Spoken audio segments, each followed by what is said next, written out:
Check 1, 2. Just check this if you don't mind.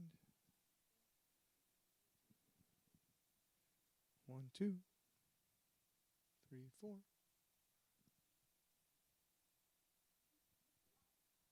Are we live? Can I see? Can you turn up the volume, please? Check 1, 2, 3, 4, 5, 6, 7, 8.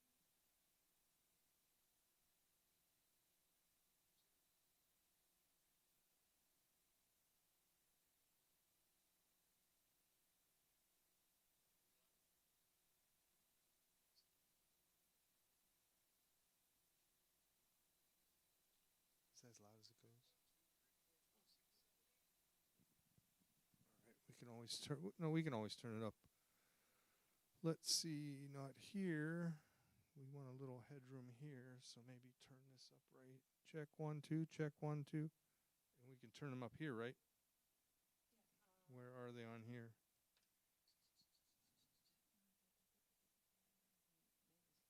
Not the main. Where are the individual mics? All right here? Okay. Check, check, check, check, check. We'll just leave those all like that. Check 1, 2. And that's the main. We don't need the main louder out there, but we do need it out this port here. Check 1, 2. Check, check, check 1, 2. Check, check. That should be good. And then we have a little headroom.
Check, check, check.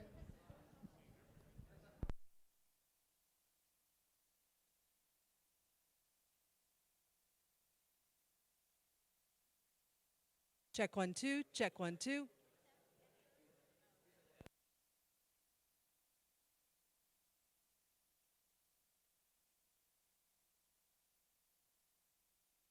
Check 1 2, check 1 2.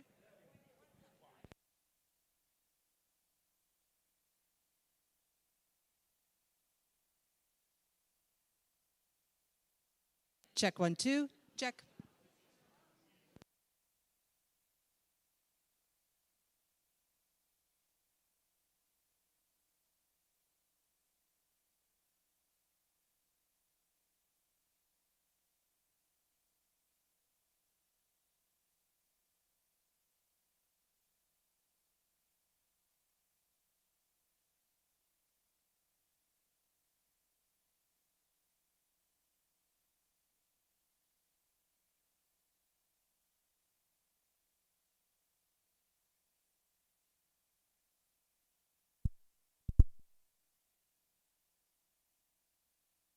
Soundboard. Check, check.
Good evening, everyone. Thank you for attending tonight's School Board of Education meeting. Sorry, can you hear me now? Perfect. Thank you for attending. We're going to open the meeting and have a roll call. Carrie, when you're ready. Mr. Baden. Here. Mrs. Hopkemeyer. Here. Ms. McKnight. Here. Mr. Miller. Here. Mr. Stamm. I'm here. If we can all rise for the Pledge of Allegiance. Use this flag here.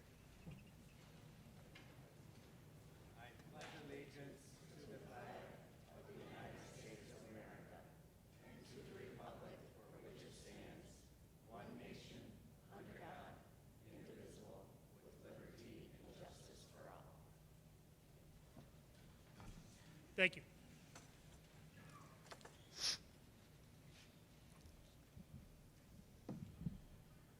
I'd like to open it up. We'll move to section 2 of our agenda, to the Board of Education minutes from last month. Do we have any questions, comments, concerns on those? If not, need a motion to approve. Lindsay motions. Do I have a second? Shelley seconds. Carrie, when you're ready. Mr. Baden. Yes. Mrs. Hopkemeyer. Yes. Ms. McKnight. Yes. Mr. Miller. Yes. Mr. Stamm. Yes. Moving to agenda item number 3 is the treasurer's report. Thank you. First item on the agenda this evening is to approve the August 2025 financials as presented. Under item B is to approve the donations. We had two, one for $6,410.50 from the Anthony Wayne Athletic Boosters to the Anthony Wayne Athletic Department. This was for the purchase of the championship rings, or a contribution towards.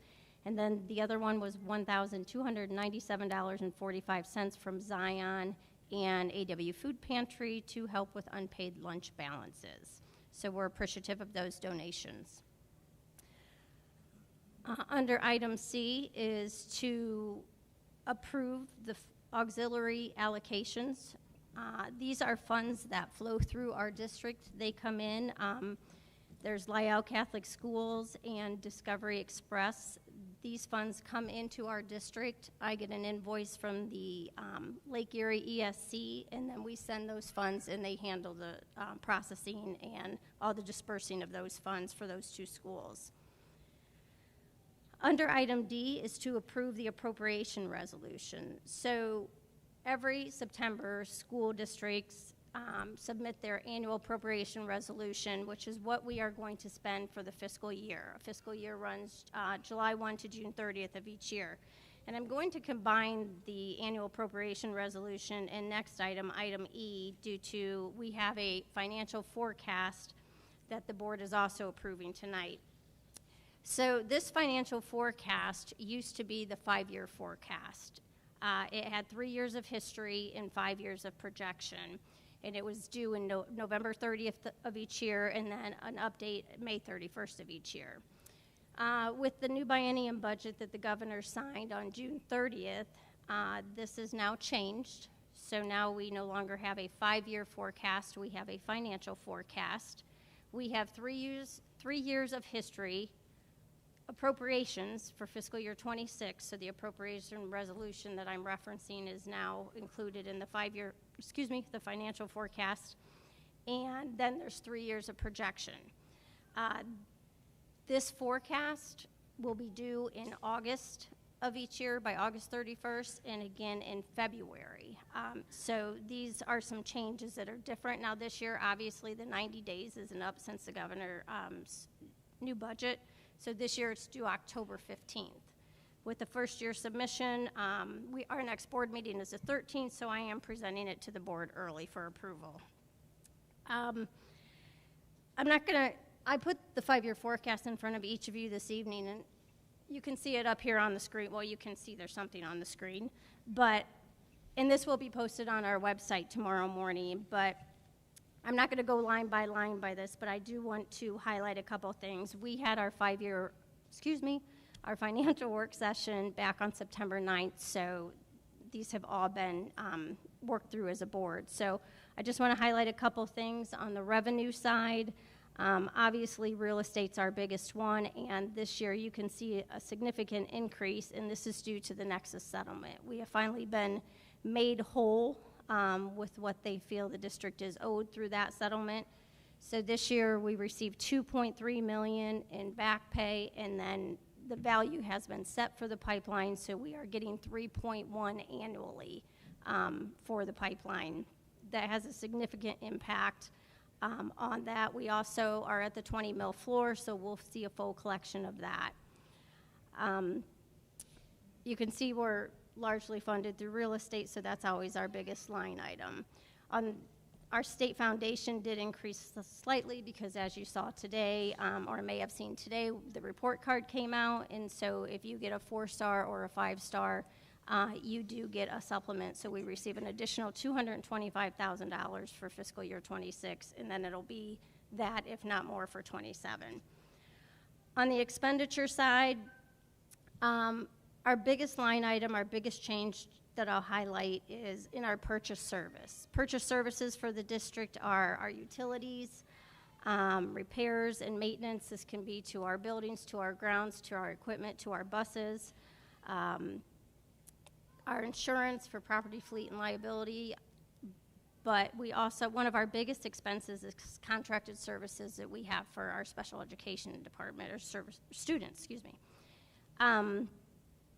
And what you'll see later on in the agenda, we are approving another resolution. We already have this counted for, though, or more students to attend. But this field increased significantly. But this is where the appropriations are kind of skewing the 5-year forecast with this date change of when it's due, because we are estimating maybe having 6 kids that are going to need services, and then at the end, you know, we only have 3. So that has a significant impact because we can go in and approve, you know, an account modification. At the start of the meeting, when I asked the board to approve the financial reports, each month they approve any account modifications that are made to the appropriations. So they do fluctuate. However, we're only going to submit a 5-year forecast twice a year. So it's going to be definitely a learning curve for all schools. But that is our biggest. It's a huge increase this year because we have to basically include or encumber everything. So whatever we do a purchase order for, which is what I mean by encumbering, then that is what our appropriations are. So even though those numbers could decrease, you know, I have to allocate the whole amount. So overall, though, due to Nexus and you know, we do expect to have a cash balance on June 30th of 2026 of $5.7 million. And this is up, but it is due to the Nexus payment. If you looked at the real estate line, not that you could see it again, but you would notice that it does go down the next year, and that's why. It's because we're receiving that payment for that Nexus money. And that is all I have on the 5-year forecast. Was there any questions from the board on that before I move on? No questions, but just in case people notice it, I know we talked about it at the work session, but where it says other objects under expenditures, you kind of explained to us what some of those fees were. Could you mention what those are? Yes, under other objects, I believe it's 700, or excuse me, is it roughly 800,000? I'm not looking at it. That is mostly what we pay when we receive our revenue for real estate taxes that comes from the Lucas County Auditor's Office, and roughly over 600,000 of that is in auditor and treasurer fees. So when we get our foundation, when we get real estate advances, we pay fees for those, and that is the biggest makeup of that line. So. Hey, Carrie. Yeah. I'm down here. It's tough not being able to see you. Hey, Mike. But can you mention, and Kevin, maybe you as well, the money that we're getting from the state and the money that we're getting from federal, the United States federal. Can you talk about? We talked about it before, but tell people it hasn't gone down and how that's looking. Our state foundation? State foundation and the different title. Yeah. Thank you. Yeah, the federal funds aren't on the 5-year forecast because this is strictly just the general fund or the financial forecast, but we are approving federal grants. We haven't received any decrease in those. However, there is talk that we could see a decrease in Title I funding, We do fund about 21 staff members through our federal program monies that we receive, so we are grateful for those. But they are not part of that. But then in looking at the state foundation, the number is larger this year on the screen for our state aid. It's actually called its unrestricted aid, or unrestricted grants and aid maybe. The amount's up because I referenced that $225,000 that we're getting for performance supplement is actually what it's called. So that number's up, but then that drops off. But other than that, our state foundation is basically, it's actually up a little bit.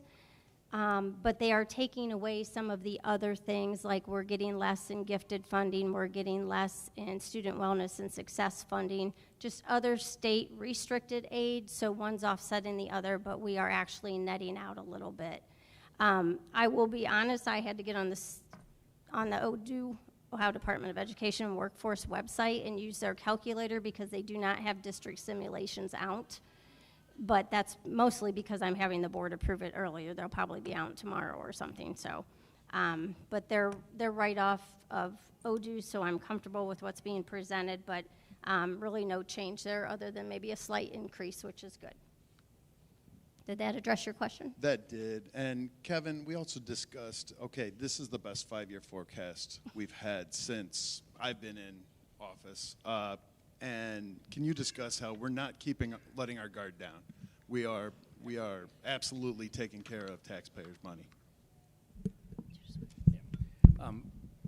What I shared in the work session is that due to the money that we are receiving from the pipeline, from the Nexus settlement, it will give us a little more, a carryover more so than we have seen over several years and so forth, but that does not change the way we're going to operate. We're still going to be very conservative in our operations. We are still going to be very conscientious about the money that we spend so that we are able to continue to increase that carryover, because right now I will share with you that at the end of the last year, we had one of the lowest carryovers in the state of Ohio. And that is not the standard that we want. That is not how we want to operate our school district. And so as we have the opportunity to receive the money from Nexus, we do plan on ensuring the community that we're going to be very fiscally responsible and continue to build those funds in order to be prepared for the future.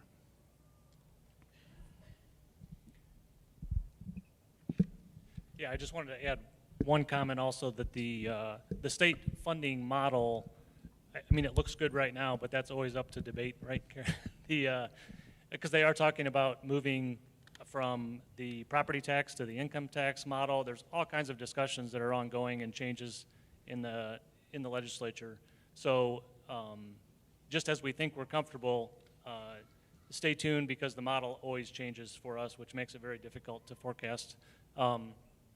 But Carrie, can you also just comment real quick on the Fallen Timbers Mall? I think was another contributor, and there's been some talk about that, but they're contesting their value also, and we had to go back to them to ask for them to complete their contract, to ask for the money that's due to us for that. Yes, about 17, 18 years ago, the board at that time entered into a TIF agreement with the Fallen Timbers Mall. And the first 15 years were paid at one rate, and then the remaining 15 years were paid at a different rate between Anthony Wayne and then Penta Vocational Schools. They received some of those funds too.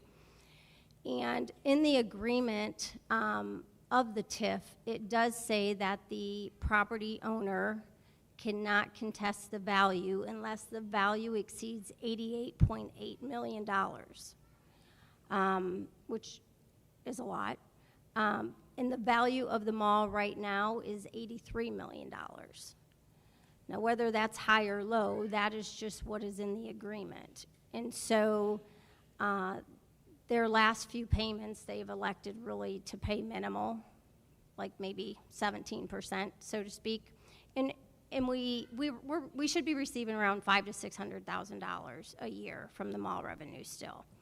But because they, in January when they filed to contest their values, and it went to the Board of Revision, we felt that they were not going to recognize that we have a legal document such as a TIF on file that we actually had to testify in court to maintain the value. So regardless if the mall, and I will add that they were contesting that the value be lowered to $10 million. So, you know, at that point, it wasn't even something realistic. You know, we're not, you know, it just put us in a really awkward position. I can say in all my years, I have never had to testify on something like that, but it was the right thing to do for the district. We should be hearing something here within the next couple weeks, what's determined from the court, so. So obviously that had an impact in the 5-year forecast, but since we have not been receiving what they owe, I just made it as a note in our assumptions, so when the auditors or the Ohio Department of Ed and Workforce look at it, they'll know that that's not included, so.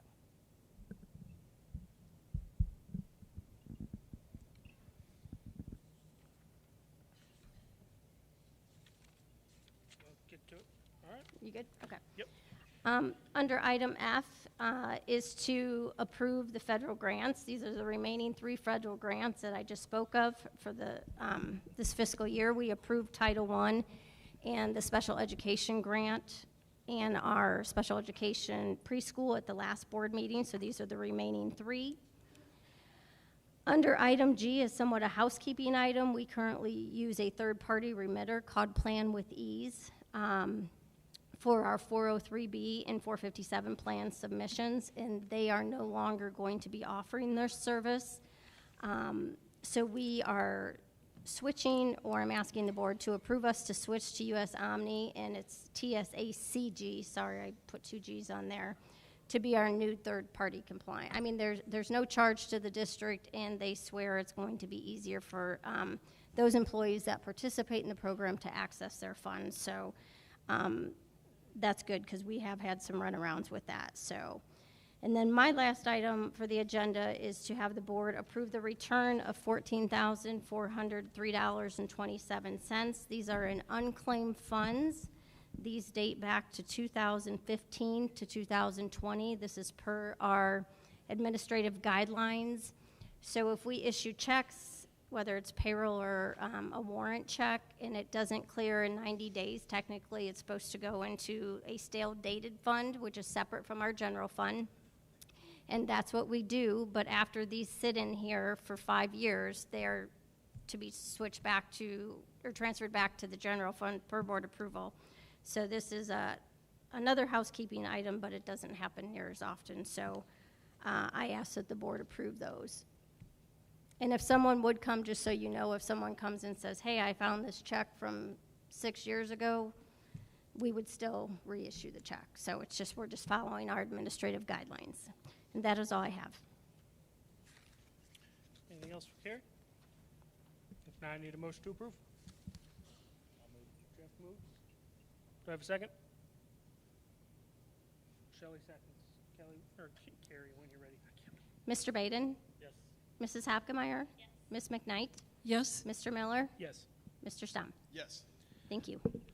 Moving on to item number 4, Superintendent's Educational Reports. Okay, well, I have some very good news to share today. First of all, I'd like to begin with stating that we did receive the local report cards today, and the district scored a 4.5 stars overall. Actually, that put us in the top 5% of all school districts in the state of Ohio. So we are very, very happy with that. That comes from the work that happens in our classrooms. That comes from the support of the parents that have high expectations for the school. That comes from the community that has great pride and support in the district. So all of those things working together, that's what allows us to be able to have our students achieve at the levels that they are. The other part I would say with that is their testing is only one portion of it. On Wednesday, we're going to release our quality profile. Our quality profile will demonstrate to the public also all of the other areas that our students excel in. Their whether it be sports, whether it be the arts, anything that they do outside of the classroom, we'll be reporting on that and all of their successes, and that'll be on Wednesday. So we're very excited about the opportunities that are offered to our students, and that our students take advantage of those opportunities and excel in all that they do. I also would like to brag for a moment on some of the partnerships that we have. Friday night was a great demonstration of this community and how this community and school district goes above and beyond. We worked closely with the 180th. It was Christine Young that not only organized it for our school district, but organized the flyover for 6 other school districts as well. The timing of that, to have our students, it was such a proud moment for all of us to have our military families joining us, to have those students on the field with our football players, having the band finish the national anthem at the time that the flyover happens. Anybody that wasn't moved by that, I would be surprised by. It was just an incredible night. But again, in those other 6 districts, I'm sure that they had the flyover, but I'm sure it wasn't to the extent of having our families, of having the band with the national anthem and everything. And so just a great partnership with the 180th. Sharing a little bit more on that is they also hosted our administrative team before the school year started. We went to the 180th, and for the day, they showed us all around, and they, the Colonel Volt spoke with us about the importance of every individual on the base, whether it be the individuals packing the parachutes, the individuals checking the equipment, to the pilots, that everybody has an important role.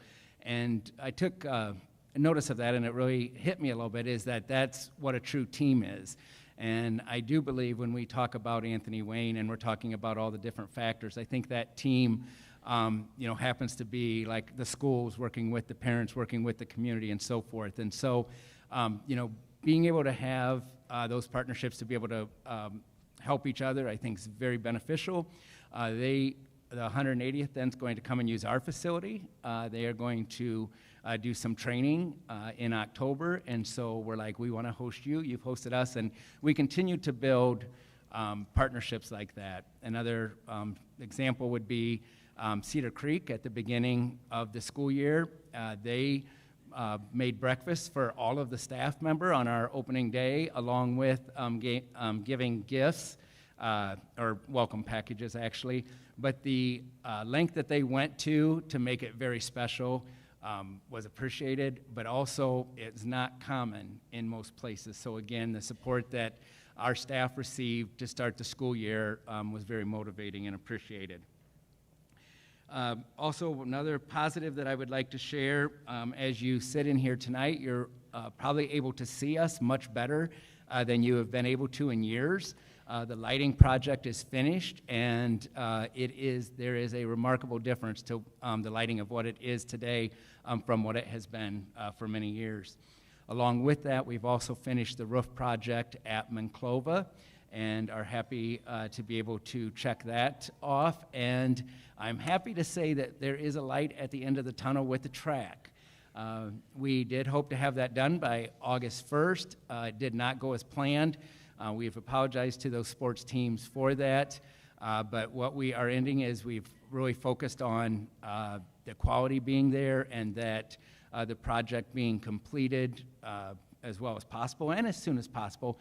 They are finishing it. We should be able to, we've made a commitment to the soccer teams that on September 23rd, they would be playing their soccer game there, and we are planning on that happening. And so we're happy to say that after disappointing them up to this point, but we are excited that that's going to be.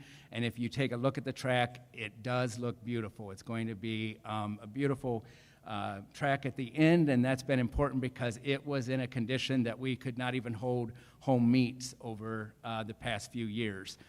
So that again, all of these projects that we've been working on, when we're talking about our finances, those do come out of our permanent improvement money.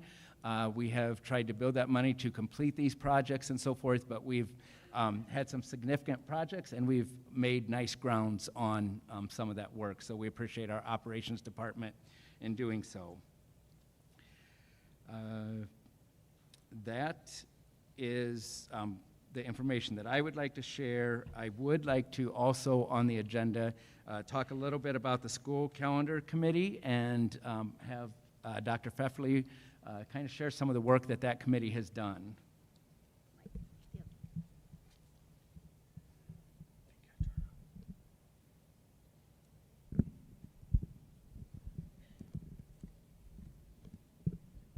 Good evening.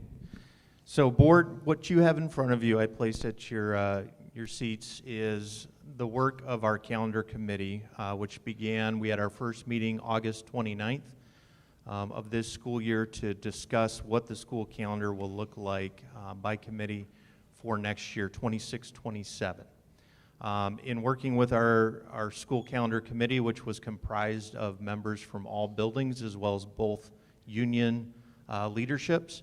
So we had a variety of perspectives going into start and end dates, breaks, Thanksgiving recess, which has typically been a full week, all of those types of things. And of course, the end of the school year and the start of the school year were big driving factors in the conversation of the committee.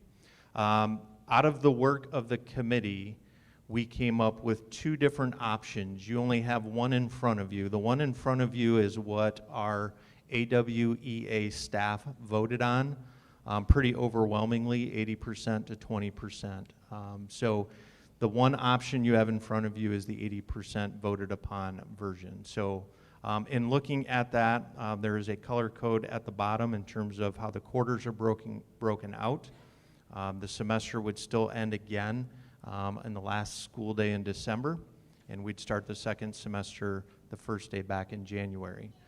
Both options, for those listening and don't have this in front of them, both options had school ending the 26-27 school year before Memorial Day. So that was a big driving factor in the committee's decision. So that is what I have, unless there are questions.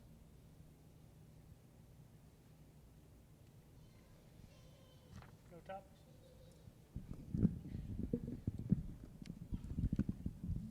Okay, then we'll move on. Item B, we have overnight trips.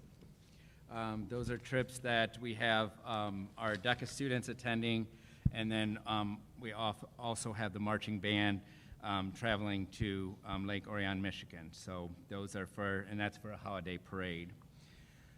In item C, we have educational agreements.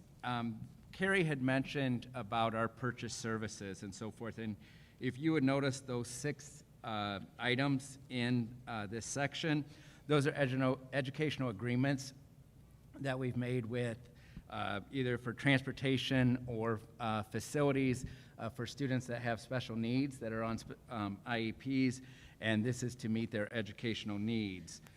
All of those have to do with special requirements that we are required to provide, special services that we're required to provide to those students.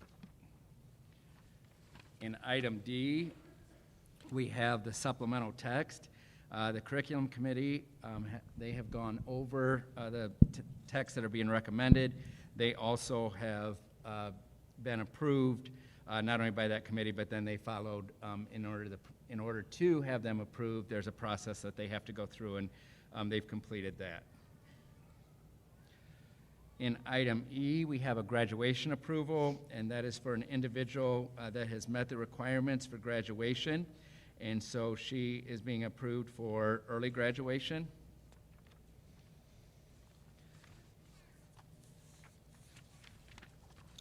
And that's it for that share. Yep. Any comments for Mr. Herman? Shelley? Going back to the educational agreements under those 6 expenditures, maybe Kevin, Herman, you can explain least restrictive environment possibly, because some of these sums are extremely high, and how that works in terms of making the community understand why we have to do that. Yeah. When we have students that have special needs, we are required to meet those needs. Some of these contracted services are for, they have medical needs. We do work with Sunshine. We work with other institutions that have students housed in our district that have very serious medical needs, and they may need full-time nurses. When we transport them, we cannot just transport them on a bus. We do have individuals that have need to have nurses with them even when they're traveling, and aides and so forth, and that need to be on specific types of transportation. Because of that, we do need to contract those services, and that's some of the money that we spend doing. At times, when we are working with students, we might find that our school building is not the best environment for that student to learn in and so forth. So then it's our responsibility to work with the parents and work with that individualized education plan team to determine where a placement that would be best for that student, so that students is able to be successful. And so we need to find, and when she's saying the least restrictive environment, it's the least restrictive environment that student can be successful in. If it's not our building, because we figure that's fully integrated and so forth. If it's something more than that, what are the students' needs, and then what place may provide those services in order to help meet that child's needs. And so we are responsible for that. We have children placed, within our district, outside of our district. We have individuals that, we transport to Defiance each day, that we transport to Archibald for different reasons. We work with all of them as much as we can and so forth, but sometimes their specific needs do not allow us to be able to serve them in our building. And so we find the place that's going to best serve them, and then, of course, we have a cost for that. Any other questions? If not, I need a motion to approve. Shelley moves. Jeff seconds. Carrie, when you were ready. Mr. Baden? Yes. Mrs. Hopkemeyer? Ms. McKnight? Yes. Mr. Miller? Yes. Mr. Stomp? Yes. Moving on to item number 5, Superintendent, personnel recommendations. And we have personnel recommendations at this point. We begin with resignations and retirements. We have 2 resignations and 2 retirements. I would like to recognize the 2 individuals that are retiring. Jim Huddleston is retiring, and at the end of this school year, and he has been with the district for 32 years, so we want to thank him for his service. Mike Tolles works he's a maintenance specialist. He is constantly on that mower and working those grounds. He has been with the district 20 years. Both of those individuals have been very dedicated to our district, and we appreciate their service. In item B, employment, you'll notice that we have some individuals there for custodial positions, food service, cafeteria, playground aid. Those are all very important positions to help us run efficiently every day. We also then have substitute positions. We have certified and classified. The certified positions are those that would be subbing within the classrooms. The classified substitutes may also be in the classroom as aides, but also be working in the other areas, transportation, you have cafeteria, food service, all of those other positions fall under the classified, and they too are very important to us operating on a daily basis. We have a substitute nurse, which is wonderful to be able to, if one of our nurses happens to be out of the buildings, that we'd be able to get a substitute there. And then you have athletic workers that are paid additionally for going and taking tickets and doing work with the athletic department. The next part is D. In item D, we have our volunteers. You will notice the different volunteers for the different buildings. And then we also have one that's going to be helping with the musical. for our supplemental contracts, we had not filled the tech facilitator position at the high school. We do have an individual that's doing that. And then we also are working those other individuals like drama club and so forth. Limited supplemental contracts, as I've shared, those are for individuals that are doing work for us. They may be coaching, but they do not currently work within the school system in another position, so those are considered limited supplementals. We have 3 individuals, 2 that are going to assist with wrestling and 1 that's going to assist with bowling. In item G, we have our contract amendments. Our contract amendments are when individuals are making a change to the contract they have. For example, if they are not working and we deduct a pay from for a day or so forth, that is causing them to have to amend that contract. So those are the items A through G in that section. Any questions, comments for Mr. Herman on those? If not, I need a motion to approve. I will move. Mike moves, do I have a second? Lindsay seconds. Carrie, when you're ready. Mr. Baden? Yes. Mrs. Hopkemeyer? Ms. McKnight? Yes. Mr. Miller? Yes. Mr. Stamm? Yes. Okay, that moves us to item number 6 is board comments. I believe every board member has made comments for this evening. We will start with board member McKnight and work our way back this way so then I can move us past to the next section. I asked the board we stay within about 5 minutes or so, hold ourselves the same accountability as we do outside. Thanks. When you're ready. Here are the facts.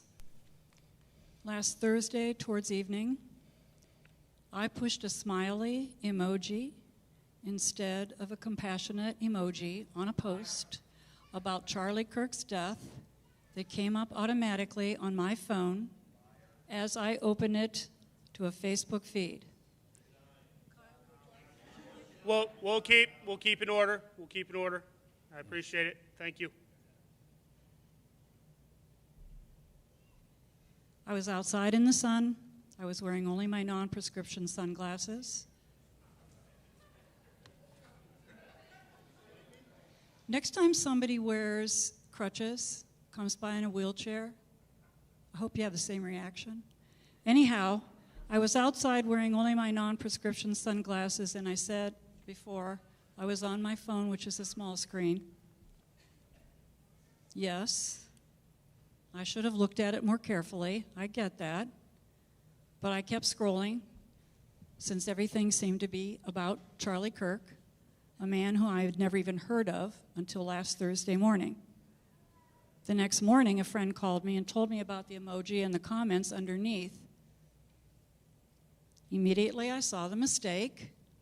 When I went back in to look, I talked to Kyle Miller and Mike Stamm, who in an email admitted to me that he too had made that kind of mistake. I changed the emoji to the one I had originally attended, and then I posted my personal apology to that site, explaining what had happened. It was never my intention to make light of or condone the murder of this man or any man or woman. I would not do this. It is not me. Anyone who knows me would agree. That level of violence is never acceptable. As to my personal viewpoints and beliefs, as an elected member of the school board, I have always separated my professional conduct from my personal actions. I respect that boards of education are nonpartisan, and I have never based a vote or decision on personal leanings, but always what is in the best interest of the student, the staff, and the schools.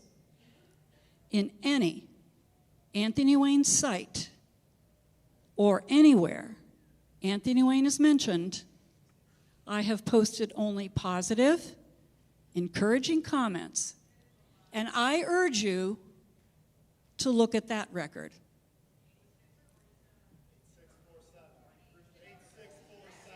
All right. Hey, decorum, please. Decorum. Thank you. I taught in a special education classroom for 15 years, behavior units with older children. And more than anything, I had to quell violent tendencies in my students and offer better options in their bullying and aggressive actions. I admit, I made this mistake. All humans do. But I corrected it. I apologized. And I trust that we can put this unfortunate incident behind us.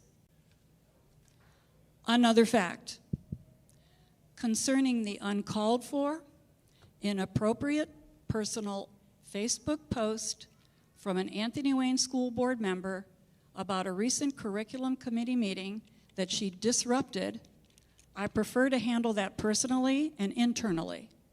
I hope you can understand and accept my decision on that. That's all I'm going to say about the situation. I'm hopeful that we can move on from this distraction and do what our school board is set up to do, work on the business of quality education for all students in a safe and nurturing learning environment.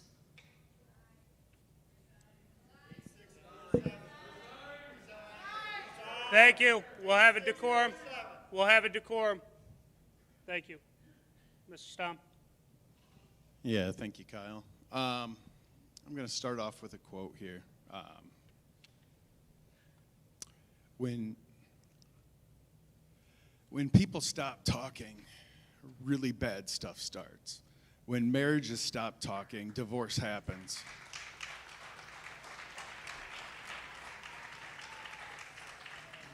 When civilizations stop talking, civil war ensues. When you stop having human connection with someone you disagree with, it becomes a lot easier to want to commit violence against that group. What we, as a culture, have to get back to is being able to have a reasonable disagreement where violence is not an option. That's from Charlie Kirk.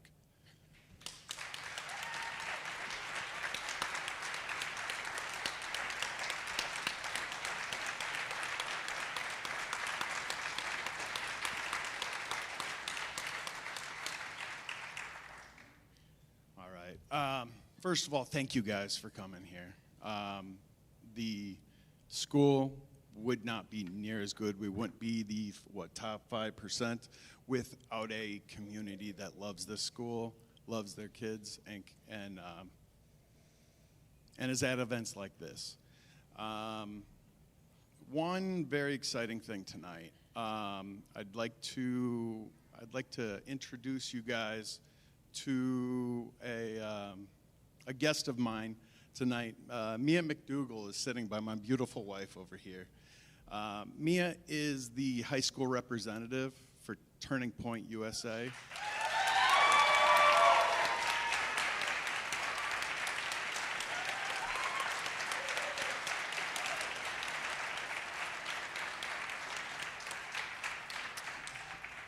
So she helps start and helps students work on a high school group called Club America.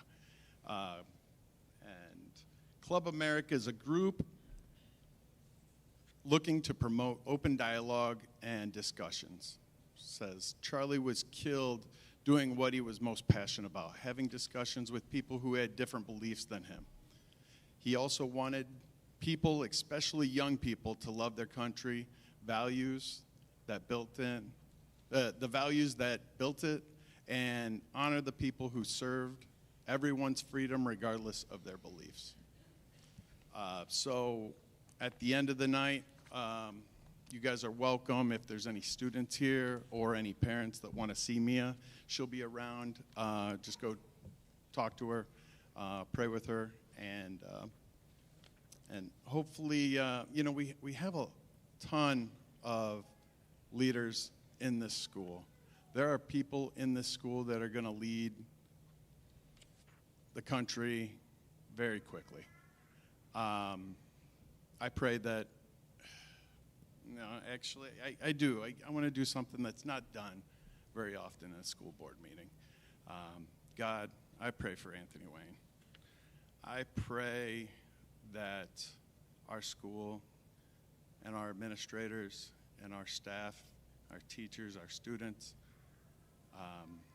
can lead by example, cannot go off of all of the trash that's on Facebook all the time, but can see you and can see your will in everything that's done. Thank you for putting me in this spot and let me lead in my position the best I possibly can. Thank you, God. Amen. One last thing. It's not about me. Remember that.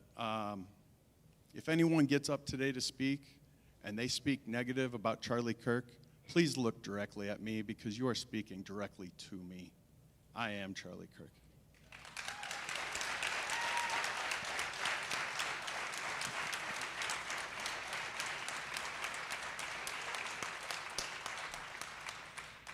Thank you, Mr. Stomp.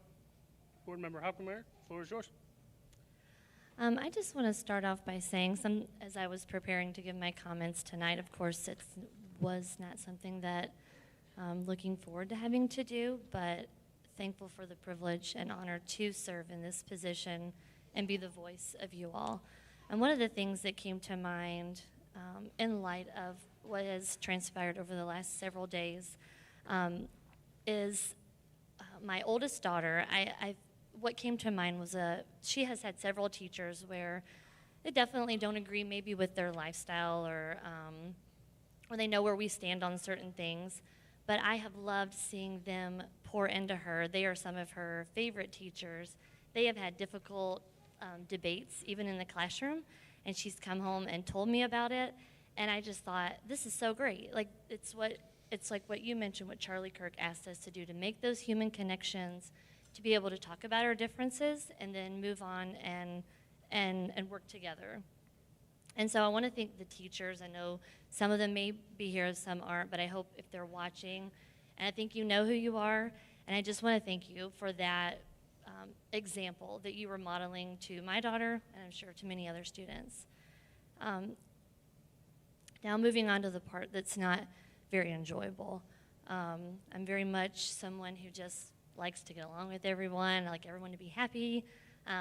But so this is not an enjoyable stand to have to take publicly.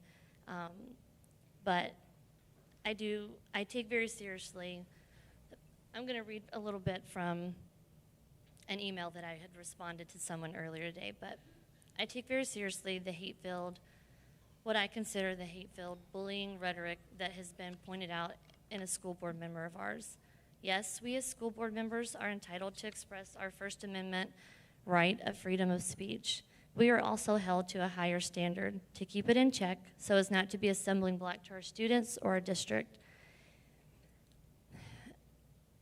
Behaviors like laughing at a public shooting of an individual, stating that a public figure is a monster and needs to be wiped off the face of the earth, the call to 8647 and calling a religious organization Lifewise a cult are just a few of what I consider reckless instances where this board member has failed to prioritize upholding the same general's expectations we are holding our students to.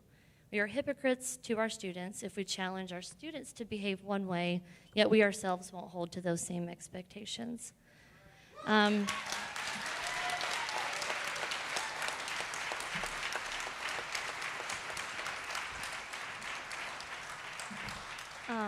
And again, this is very uncomfortable to have to do. I find no joy in having to do this. In fact, with this board member, I've made, and I believe she would agree, that we've made an attempt to really try to build a bond and build a relationship. I know we have differences. I have emails printed off that I can share with anyone that's interested in seeing them. I can share texts, so this isn't a rash stance to take and to come out and say publicly what my concerns are.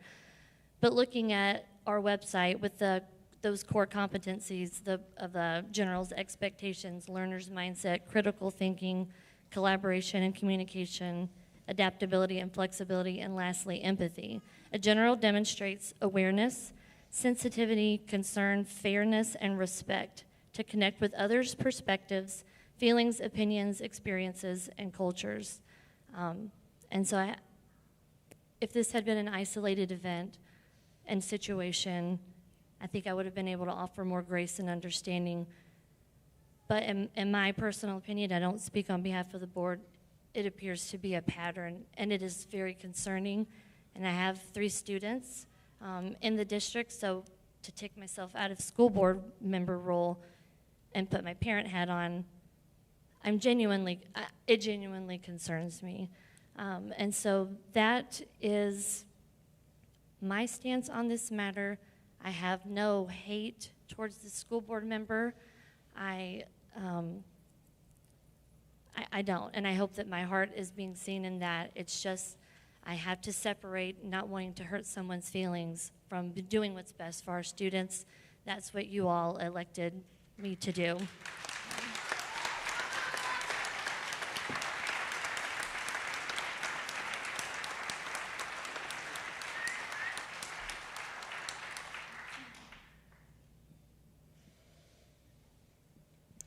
Thank you. Mr. Baden? Sure. First of all, thank you all for coming out tonight and those attending online. It's good to see everyone. So after 10 years on the board and a little bit of white hair, as you might notice, I do have a little bit of experience, and I'm very careful in my comments. I'm fully aware that my words, video, is out there that may be published in the future to be used to support me or to pull me down. I am a member of this community, a volunteer in my church, Rotary Club, family, neighbors for the past 25 years in Anthony Wayne.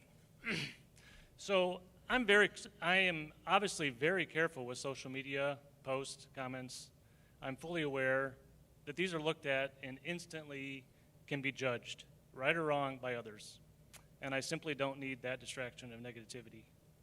So I understand I have the right and the freedom to express my opinion. I also have the option not to. As an adult, I have made the choice to scroll right by the negative comments, the people that like to stir the pot. That's my choice. And I choose to use Facebook just to wish people a happy birthday, congratulate achievements, see some family pictures, make fun of myself sometimes. So I think we could all use a little bit more of that. I do realize I'm a public employee. I was elected as an individual that represents a group with values and experience, of those that voted for me. And I take that to heart and have much gratitude for being able to serve in this spot.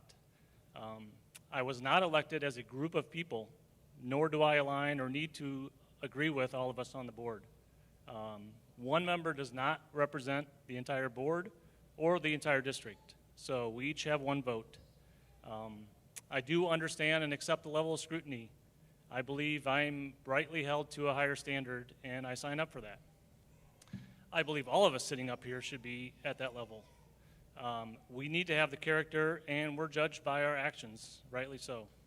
So this board has specific responsibilities and duties that I have and will continue to provide regardless of the situation that's come up recently. This is not about me. I am only one piece contributing to the well-being of this great district. So I am disappointed this board issue has been a little bit of a distraction for the school. Our school does great work, positive achievements of the district. Congratulations for the top 5. If you haven't read your email yet today, like Kevin reported, top 5 in the state of Ohio is a huge accomplishment, 2 years in a row now, so kudos to that. There's so many other good things that are happening here, and I realize we're going to have distractions along the way, but as a board, we're going to follow procedure and the law, and we're going to address them. And obviously, none of us want a community divided. I think open discussion is the best option and respective dialogue. So that is my comment.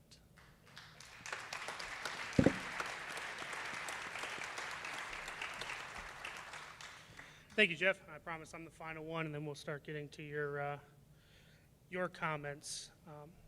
First off, good evening. Thank you, everyone, for being here tonight. I want to begin with an apology. not for something I personally have done, but to you, the parents, the staff, the administration, the community, and most importantly, our students. Over the past week, we have witnessed events that should shake us to our very core. Political violence has no place in America or our community. Not against Mr. Kirk, not against anyone, not ever. In this moment like this, communities can either come together or break apart. And I believe in this moment, we must come together. This is a moment where leaders must offer steady hands, calm hearts, compassionate voices. This is a moment where we lift each other up, not tear each other down. We should be here tonight talking about the incredible work happening in our schools, about the teachers who pour themselves into the classroom, about the students who achieved great things, and the parents and volunteers who gave their time and energy to make this district stronger. That's what our meeting should be about. That's what our mission is. Instead, we find ourselves distracted and divided. Parents are worried about their child. Staff and students have questioned their safety. Our community has been pulled into conflict by rhetoric that is angry, hurtful, and at times threatening. This is not what leadership looks like. This is not what our community deserves. The First Amendment is one of the greatest freedoms we have. I believe strongly in protecting every voice. I believe everyone up here can attest. As board president, I've always made it my duty to listen, to hear every concern, to answer every question, to make sure no voice goes unheard. But with freedom comes responsibility. And when you hold public office, your words matter more. They carry more weight. They represent not just yourself, but the people and the community you serve. We must be held to a higher standard. And when words and actions repeatedly tear down rather than build up, when they divide rather than unite, when they endanger the very students we are sworn to protect, then those words are not just careless. They are unacceptable. Let me be clear, the division must end. The hateful speech must stop. Violence, whether in action or rhetoric, can and will not be the legacy of this district. Some of you have asked what the board can do. By law, our powers are limited. We cannot remove a sitting board member unless certain legal requirements are met. We are representatives elected by you, the people. That means you hold the power. You can demand accountability. While our legal authority is limited, our moral responsibility is not. Each of us sitting at this table must ask ourselves, what example are we setting for the next generation? What are we teaching our students when our words model hate, division, and anger? True leadership means lifting people higher. It means creating safety, not fear. It means uniting, not dividing. To everyone here tonight, know this: our district is stronger than one person's words. Our community is greater than one person's actions. Our children are watching. Let us show them what it looks like to lead with courage and unity, and with love for one another. The safety, stability, and advancement of our schools must come first. This is what I will continue to fight for, what the board will continue to fight for. That is what I ask all of you in joining and standing for. Together we can move past division. Together we can heal. Together we can build a future for our children to be proud to inherit, for our kids, our community, and our future. Thank you.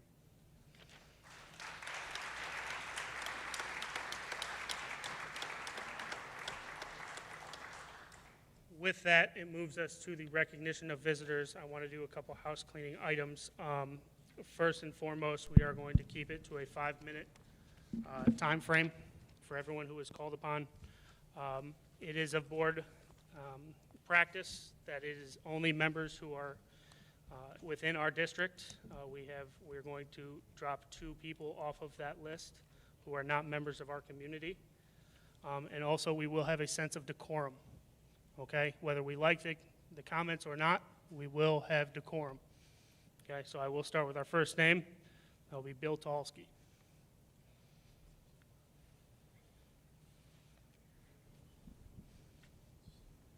Is this on? Okay. Can I have a show of hands, please? How many here tonight attend school board meetings on a monthly basis? How many? I haven't seen you. I'm not sure why. I go quite often to the school board meetings. But anyhow, how many of you have reviewed our district's budget to make sure it's fiscally sound? Looked at the budget top to bottom. All right, a couple people. Great, great. That's what we want to see. How many have had letters of support for the school district appear in the Blade? Oh, okay. How many have gone to Columbus and made repeated calls to representatives in an attempt to secure additional funding for the district? How many went to Columbus and made calls to their representatives asking for more money? Okay. How many manned phone banks in an effort to get our levies passed? A few, okay. How many have been involved in community food drives and school supply drives to ensure students come to school properly nourished and prepared to learn? Great. That's great to see. How many have welcomed students back to school on their first day of classes in person? Went to the door and welcomed students back? Great. How many have attended open houses and recognition assemblies, even though you don't have a child in that program? Wonderful support. Shelley McKnight has done all of the above and much more in less than the 2 years she served on the board. Is that funny? I don't find that funny. I find that dedication. All right. Not because she hasn't done this because she's out to win a popularity contest or to promote a political agenda. She doesn't do this because she profits personally from doing these things. Shelley McKnight has gone above and beyond what's expected of a school board member because she cares deeply about education. She's dedicated her whole life to it, training, being a teacher, getting master's work, and being involved in the school system, attending school board meetings before she was even a school board member. She cares about our staff and our community. So why is she being called on the carpet tonight? Please, can I have the floor? You can have your turn. Here is what we know. Shelley admits she posted an emoji other than the one she intended on social media site. When her mistake was brought to her attention, she had an oh my God moment and immediately apologized to those that offended and changed it. In short, Shelley made an honest mistake. Okay. Is there a single person in this room who has not had a similar experience when messaging others? And because of this mishap, some want her removed from the school board. Now, unlike Shelley, who did her best to put an end to her blunder, she admits it was a blunder, and the harm it was causing others, some of her detractors, many of you here tonight, it appears, chose to broadcast Shelley's mistake across social media.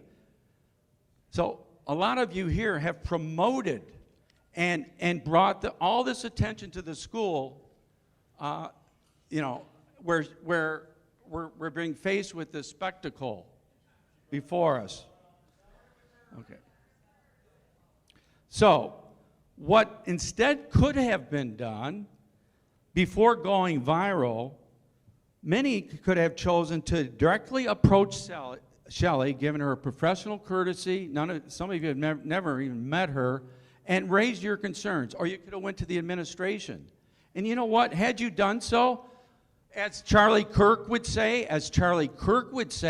you would sit down and work this out. You profess to believe in what Charlie Kirk says, but I've heard a lot of catcalls.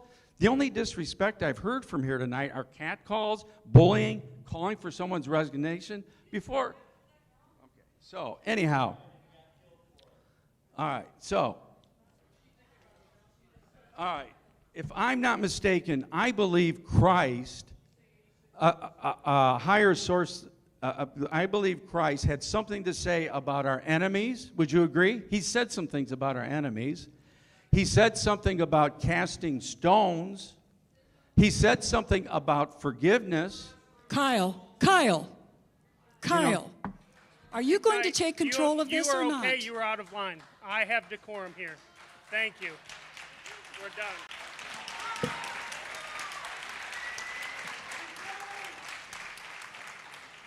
Do your job, Kyle.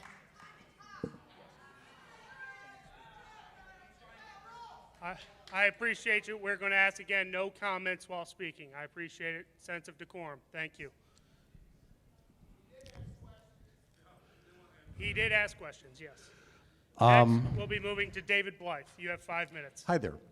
It's kind of chilly in here tonight, and it's not due to the air conditioning. I can assure you with that. Hi, everybody. So we live in a world where influencers and talking heads and opinion writers want to keep us upset, angry, and frustrated about everything. We don't give each other the benefit of the doubt. We can't wait to have our worst fears confirmed, and we always assume the worst. I'm guilty of that too, all right? We can't wait to unload on somebody online without first finding out all the facts. I can tell you I've known Shelley McKnight for several years. She would never, ever post anything on purpose which makes light of anyone's death. I know her. You can chuckle and you can snicker. If you don't know her, you don't know what you're talking about. She would never celebrate the death of a person, regardless of their political leanings. She would never post anything malicious or callous on purpose. Here's the bottom line. You ready? It's pretty simple, all right? An old lady didn't have her glasses on when posting on social media and hit the wrong emoji button. When she was made aware of it, she immediately corrected it. She was sick at heart about it, and she's been apologizing for it continuously since it happened. She's not owning it.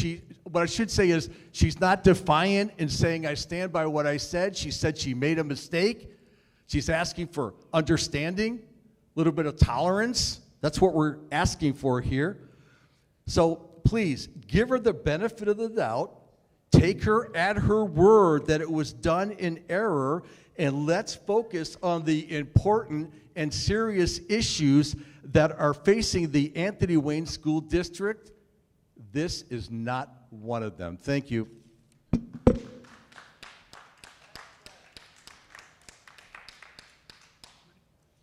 All right, next we'll move on to Jim Schlievert.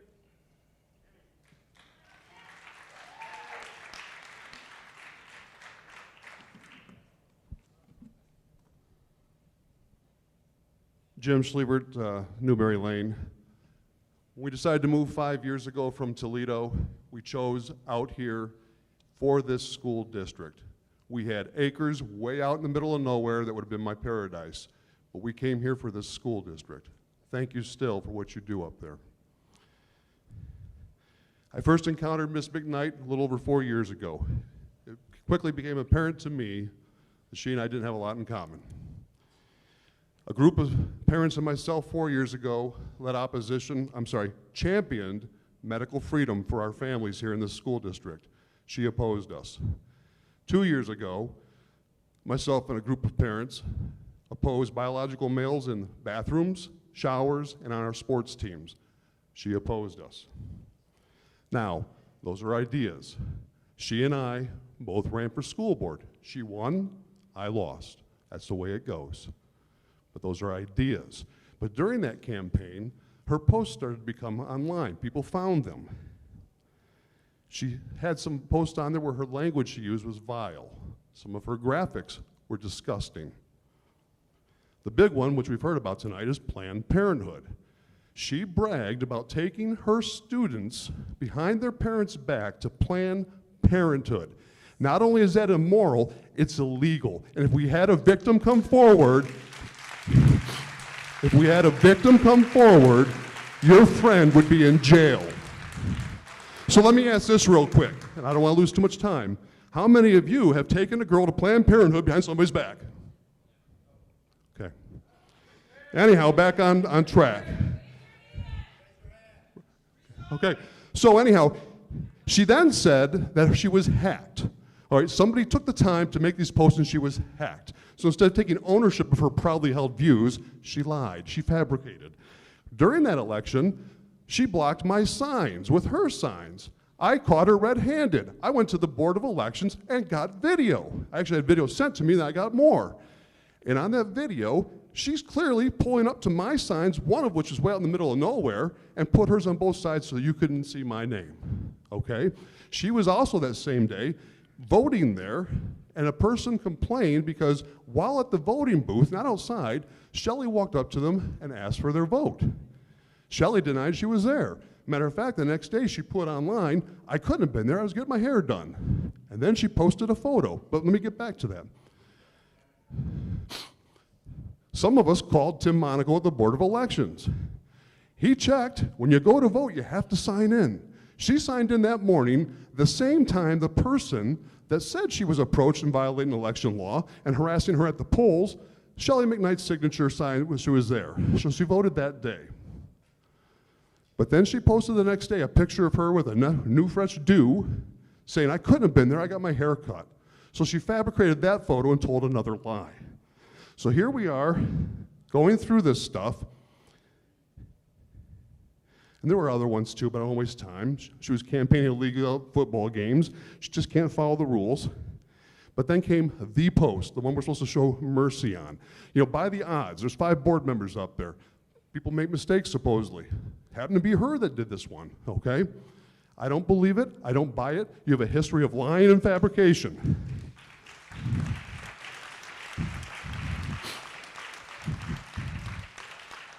You say you don't know who Charlie Kirk is, but you want to show compassion. I don't believe it, Shelley, okay? You laughed at a man being shot that's doing the same thing I'm doing right now. It's disgusting. You don't belong up there. You do not belong up there. One time, though, let's just take this in totality as I've laid out and a few other people have already said. One time is a mistake. You're a pattern. So, I don't have a lot of time here. I asked the school board, I asked you to step down, that's not going to happen. I asked the school board to individually ask her to resign. Or I ask you to censure her. And here's what's, not censor, censure. Here's what censure is. I read the definition. Censure is an official public act to rebuke the behavior of a public official, usually by legislative bodies. A censure resolution allows a board to formally communicate to that member that their actions are unacceptable to the rest of them. So I ask you, board, to censure Shelley McKnight. You're a legislative body. Lindsay, Jeff Baden, Kyle, Mike Stom. I've known you guys, some of you well, some not so well for a few years. I am so proud of you. God bless you. Censure Miss McKnight.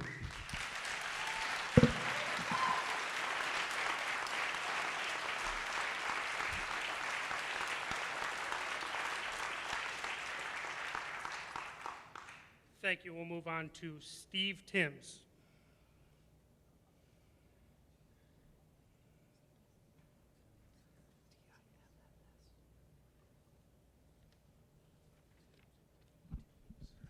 Steve Timms, 382 Overlook, Waterville. So everything's been said by Jim. I just wanted to add one thing. Given that a Turning Point representative is here tonight, and it seems like the school is going to go forward with that, if she does not resign, I would just kindly ask you, Shelley, to recuse yourself on any sort of charter votes that may be voted on for Turning Point USA, and any sort of things that may be equal access for Turning Point USA, to please recuse yourself.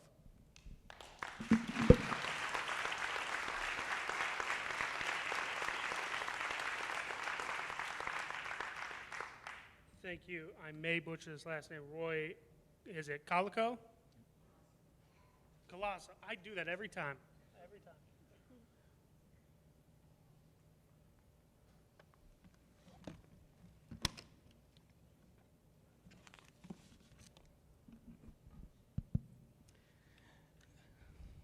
Good evening.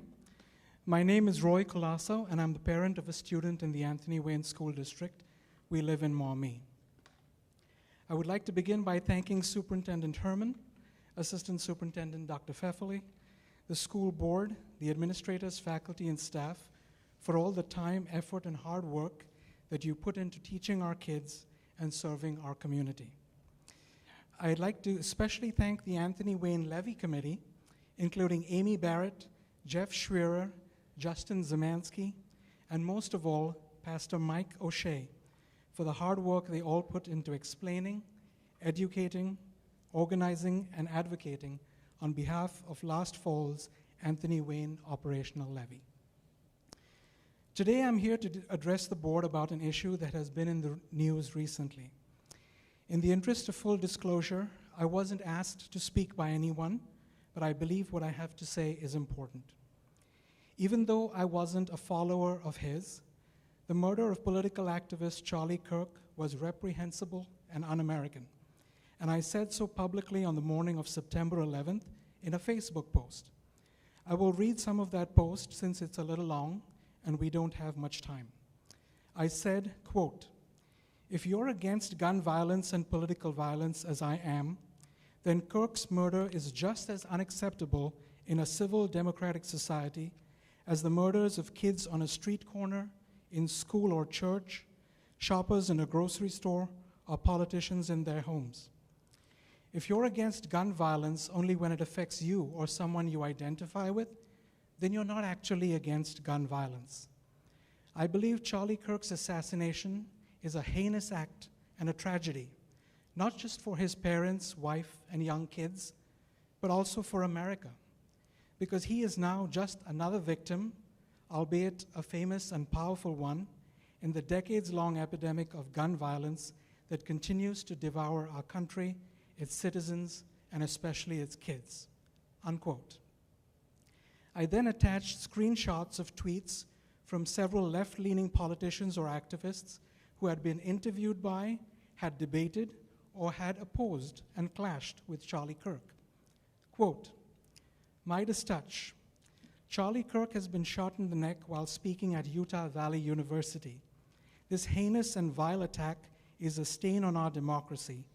Violence must never be the answer to political disagreements.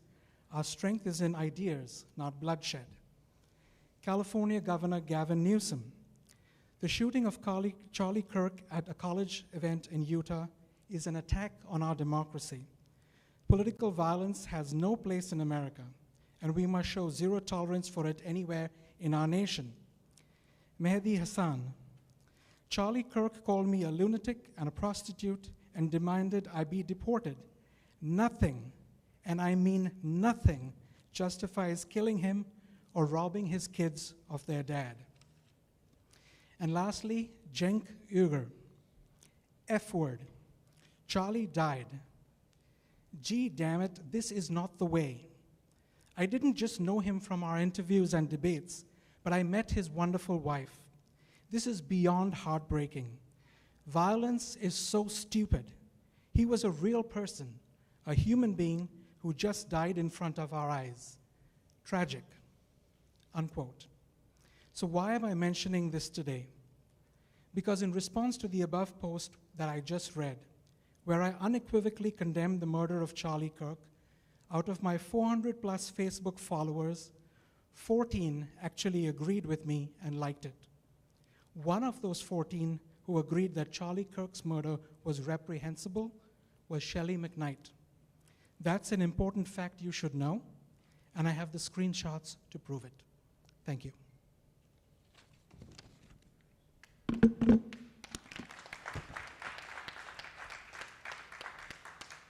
All right, moving on, we have Karen Schneider.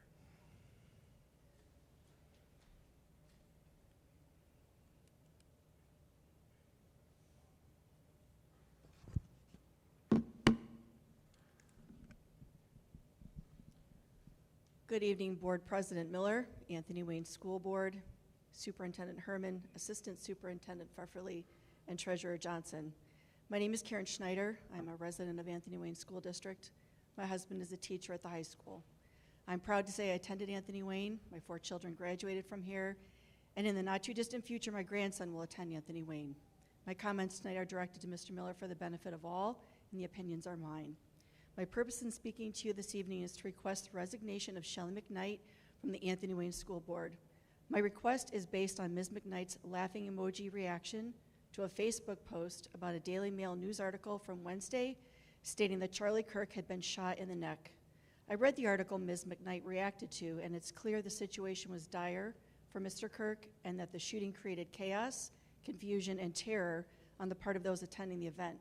Charlie Kirk was 31 years old. He was a Christian, a son, a husband, a father, friend, patriot, leader, visionary, founder of the conservative youth organization Turning Point USA, confidant to the highest leadership in our country, and to many, a de facto pastor.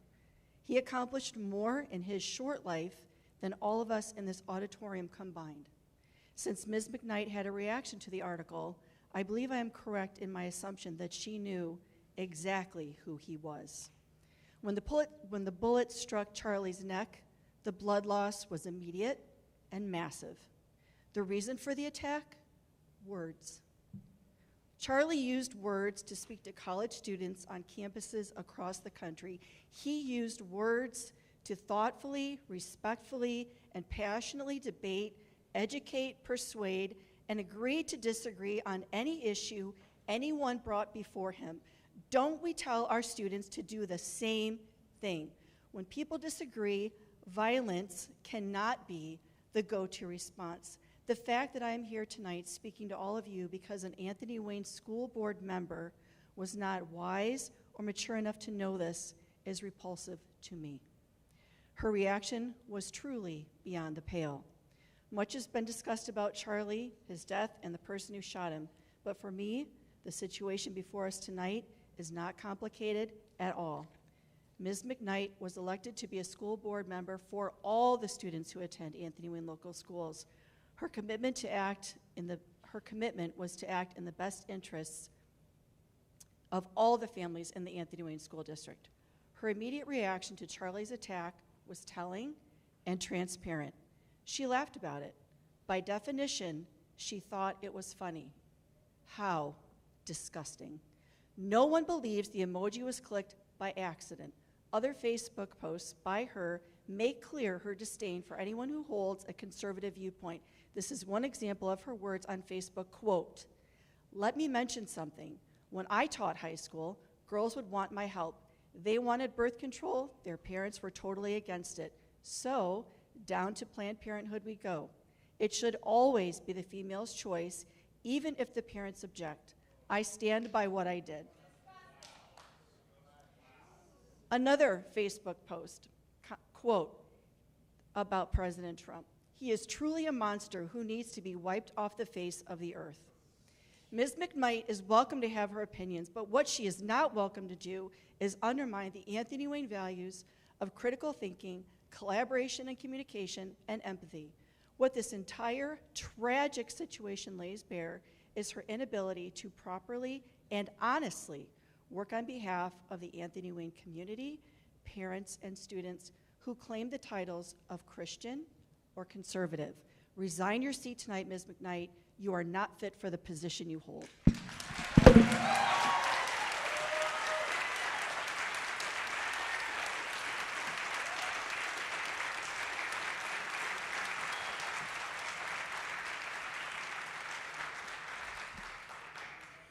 Thank you, Karen. We will move on with Cody Griffith. Cody, there you go.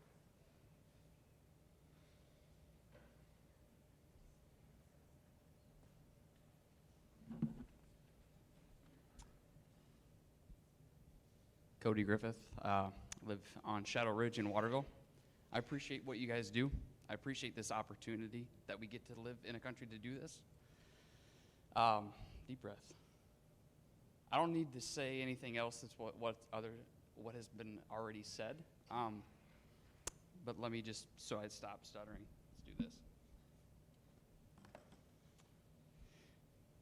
I don't have girls, so the birth control thing, it still impacts me. That doesn't mean that it doesn't hurt. That's not your decision to do and to make for any of those girls. It's the parents. It's incumbent upon us as parents to take care of and protect our kids. And as grateful as we are to have a board who operates the way that most of you do, when somebody doesn't, it's also incumbent upon us to call them out in love.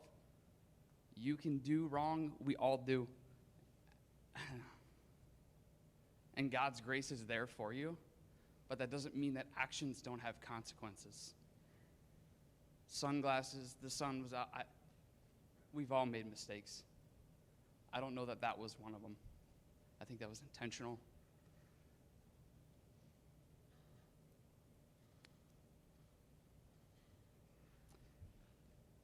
Having opinions is one thing. When they become detrimental to our kids, I don't need you leading them. I will lead my kids, and it seems like there's a lot of other parents who know how to best lead their children. Facebook and social media has made it hard to get away with certain things. And it doesn't seem like the Charlie Kirk thing was the first. Probably not going to be the last. We have freedom of speech. And I'm so glad that you show up on the first day of school. And I'm so glad that she goes to Columbus. But at the end of the day, comments such as that go against core values, they go against your peers that you're sitting next to, and they go against what a lot of parents are sitting here feel.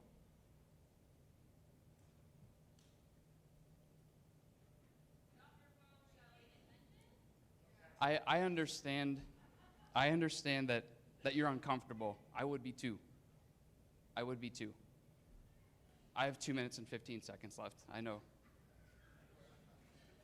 I appreciate what you've done in years past. I'm sure you've done some great things. Mistakes happen. They have consequences. And just as other people have said, I ask you to resign.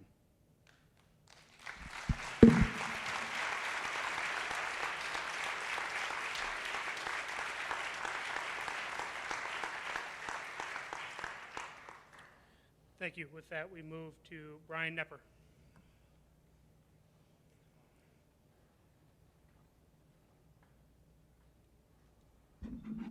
I would ask for a little grace if I go a few seconds over. Brian Nepper, 7424 Yalberg. I'm not here to support anyone. I'm here to speak to our community. If you believe that God and good exist like I do, you also must accept that Satan and evil are real. Evil permeates every portion of our society today, attacking our children, our marriages, our schools, and places of worship. Nothing accentuates this more than the recent events in our country, mass shootings at our schools, an innocent passenger being stabbed in the neck on the subway, and most recently, Charlie Kirk being assassinated. Jesus promoted peace and unity among believers, but he also caused division by forcing people to choose loyalty between God and this mortal earth. Opposing God, Satan focuses on division through conflict and making sins of the flesh easier to accomplish and readily available. Evil constantly tempts us, and this call to sin naturally divides us as a people. Satan looks to unify people in the idea that there is no right or wrong, that anything goes, that it doesn't matter what you believe in as long as that belief is not in God. So how do we deal with this evil? The Gospels teach us many things about Jesus' life and how he directly confronted evil in his time. In John 8:7, Jesus is confronted by religious leaders who brought an adulterous woman before him, asking for her to be stoned. He responded, "Let him who is without sin among you be the first to throw a stone at her." The accusers left as their hypocrisy was exposed. Jesus could have also just walked away, but instead he engaged the sinner, saying, "Go now and leave your life of sin." He didn't condemn the woman, but instead allowed her the chance to repent. Jesus engaged directly with sinners, as was the case with Charlie Kirk. In order to evangelize, we must go where the sinner is and provide them with the tools to overcome evil. Teach them the word of God and provide them with a path to repentance. One of the greatest examples of this was Saul, the tax collector who persecuted Christ's followers and was a witness to their deaths. Saul was transformed by his encounter with Jesus and would become Paul, one of his greatest apostles, helping to establish and spread Christianity. So what does all of this have to do with what we are here talking about today? Satan does not want believers to engage with non-believers.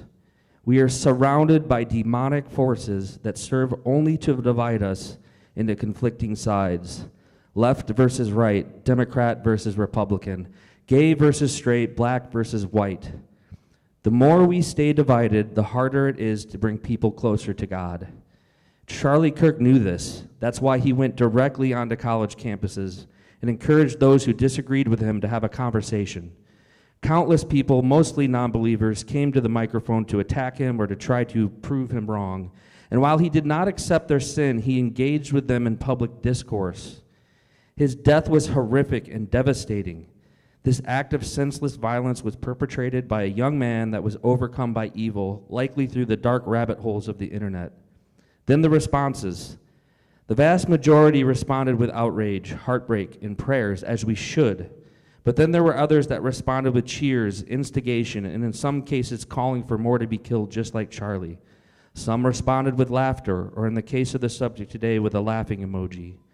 My concern tonight is not with those that responded in a way that supporters of Charlie Kirk did not like, me included. I am a supporter.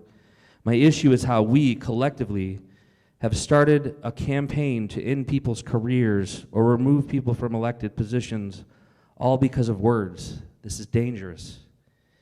Evil is real. We know this. We should expect evil deeds to be followed by evil words or lack of compassion. But as Christ followers, we are asked to deal with evil, not with an eye for an eye, and mind you, not with a blind eye either, but with love, grace, and truth. We are commanded to turn the other cheek, to love our enemies. But what are we as a society doing instead? It seems we are in a never-ending cycle of retribution, and it needs to stop. Freedom of speech is the backbone of this republic. Charlie Kirk embraced it. Ask yourself, in what are we dealing with tonight? What do you think Charlie would do? I believe he would have called the people out, but actively engaged with them to have a discussion about why they felt the way they did. Not attack, not besmirch or belittle. Certainly not by trying to get people fired. The real problem is that both sides think that the other... I appreciate it. If I have to do it for you, I have to do it for everybody, man.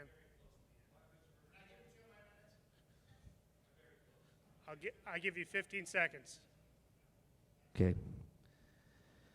I tell you tonight, let he without sin be the first to come up and stone this woman for her perceived transgressions. I implore you to take a moment to reflect and ask how Jesus would deal with both sin and the sinner. I will leave you with this quote from MLK. Darkness cannot drive out darkness, only light can do that. Hate cannot drive out hate, only love can do that. Thank you. Thank you. We've got Jamie Hennepin. I hope I pronounced that right.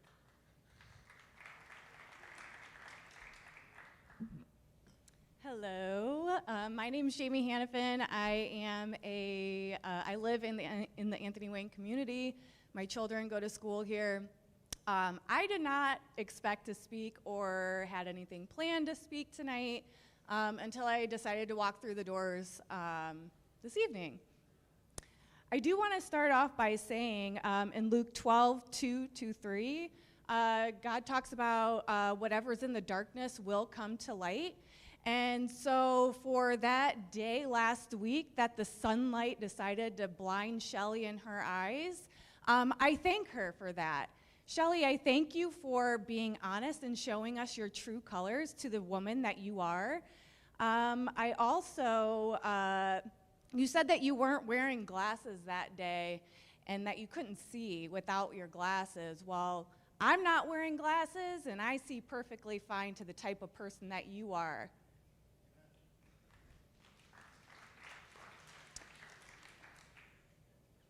I do want to re-quote what she had said. Somebody else had mentioned it as well, but I do want to restate her quote that she made on a public forum where she said, quote, "Let me mention something. When I taught high school, girls would come to me and want my help. When they wanted birth control, their parents were totally against it. So, down to Planned Parenthood, we went.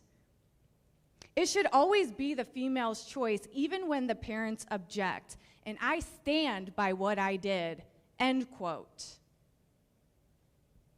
Another quote by Shelley, quote, "And sometimes a parent must be overridden if a young girl wants to terminate her pregnancy. That, again, is her choice, not her parents," end quote. I'm telling you right now, if any parent or if any teacher or anybody outside of me and the father of my children take my daughter down to Planned Parenthood for birth control or an abortion, I'll be the one behind bars. I'll tell you that right now.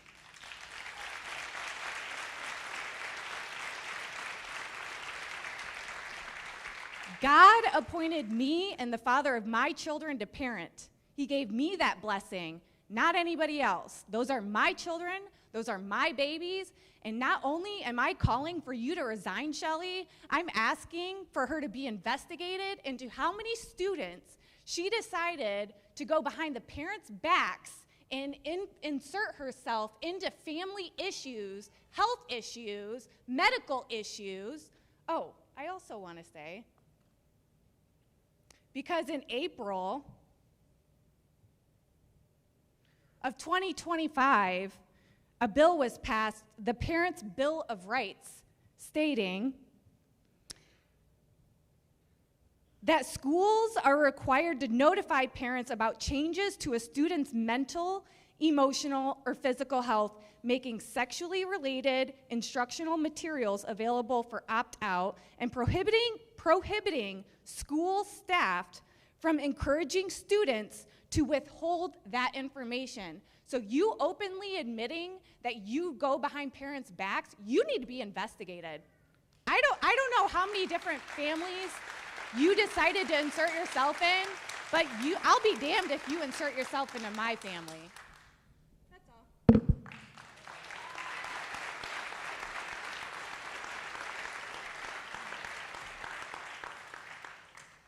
Next, we have Colin Thornton.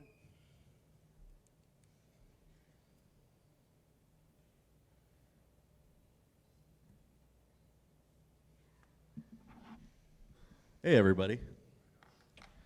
Before I get started, I'd like everyone to bow our heads and join me in a moment of silence as we say a prayer for Charlie Kirk, Erica Kirk, their two young children, and we pray to God to end left-wing and transgender political violence against the American people.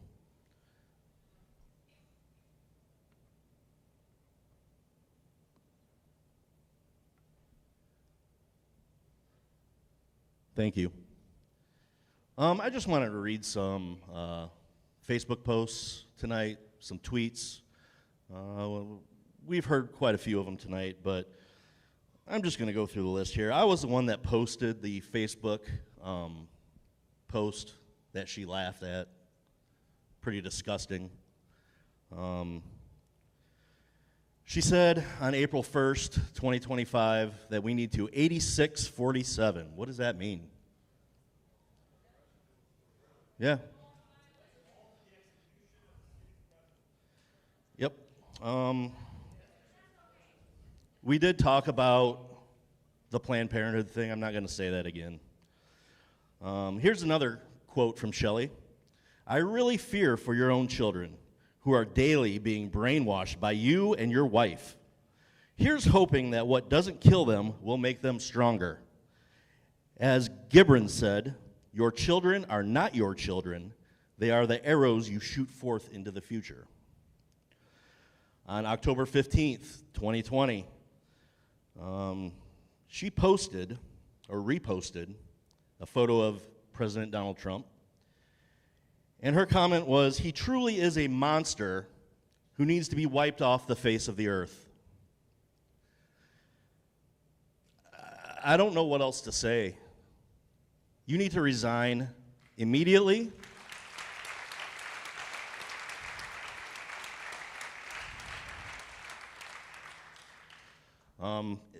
If I've ever offended anyone with my Facebook posts, which I'm sure I have, I'd like to apologize.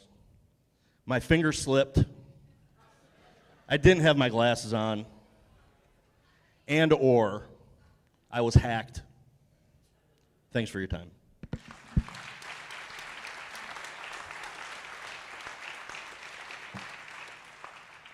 Thank you. Next, we have William Barrow.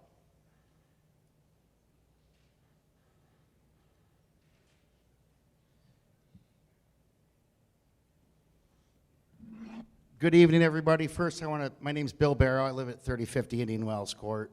My kids both attended Ohio State. Hi, Angela. So anyways, I just want to tell the board, you guys are awesome. You guys are all awesome people. I love the 7 of you. I really, truly do. First and foremost, I wasn't planning on coming here. I'm not gonna sound like a broken record here. I'm just gonna get to the point.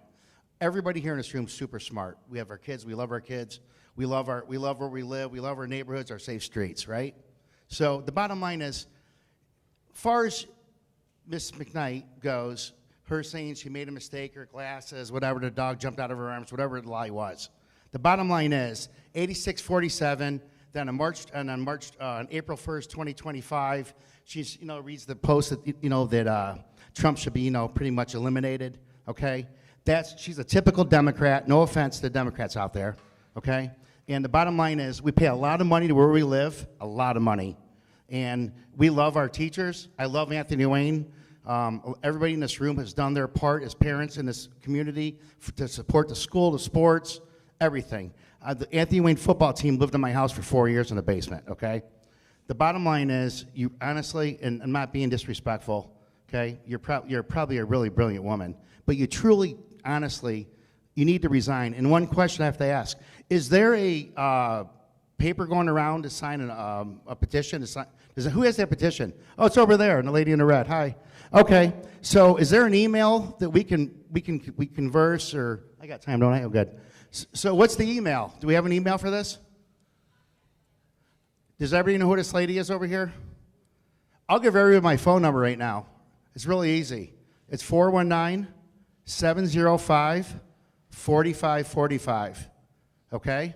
And you can call me because I'm going to walk over to her and get the email, and when you guys just text me what's the email, and we'll get this petition going. Now, I'd rather have you just quit, honestly. Please.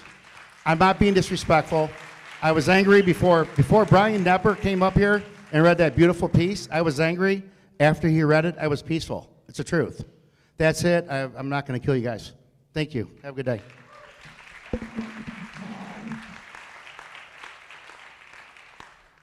Thank you. Next, we will have Sarah Smith.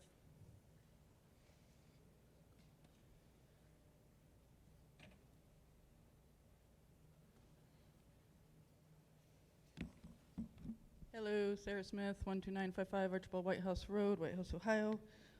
So I'm a big proponent of freedom of speech. I have evolved over the years. I'm trying to be less offensive. I'm trying to see other people's point of views. I've been up here more than once talking on issues.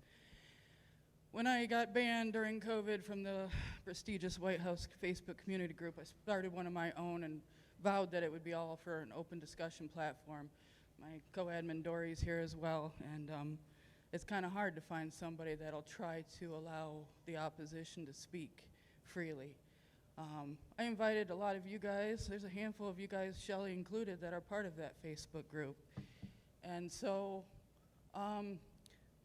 Shelley, we commented on chat. Well, I think I did. I'm gonna presume that all the things that said Shelley McKnight were from you. I'm gonna make that presumption right off the bat. But in one of our messages, I had mistyped something, and you said, I know to check, this is, okay, quote, this is from you, Shelley, I know to check my texts and messages every time so some alien-type message doesn't go through. And as I know you're busy, I'm busy right now, fingers get even more jumbled. So that was like a couple years ago, and you were already stating that you double-check stuff, so maybe this was an accident with the whole laughing emoji, maybe it wasn't, I don't know.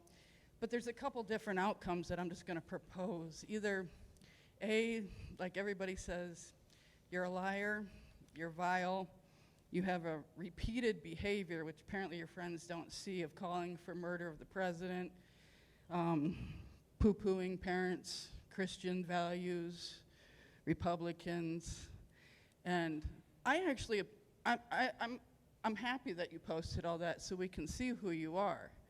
Now, if you didn't, I think the school board should really consider your options because you have a huge cybersecurity risk sitting up there. As much as she's been hacked, as much as she's clicking on when you make vote. I mean, this is a day and age of computers, and I don't know how many times you shut down your account and then they get rehacked and stuff, but maybe you should get off social media, Shelley, or just own it, one or the other. Another possibility, I mean, up until last year, we saw 4 years of a man with dementia making decisions for a lot of people, and I don't know, I'm not saying anything for certain, but you saying that starting off, leading your speech with, "This is a fact." Who knows the difference between facts and lies, you know? Like, you gotta have evidence. This is a pattern of repeated behavior from you, is the bottom line.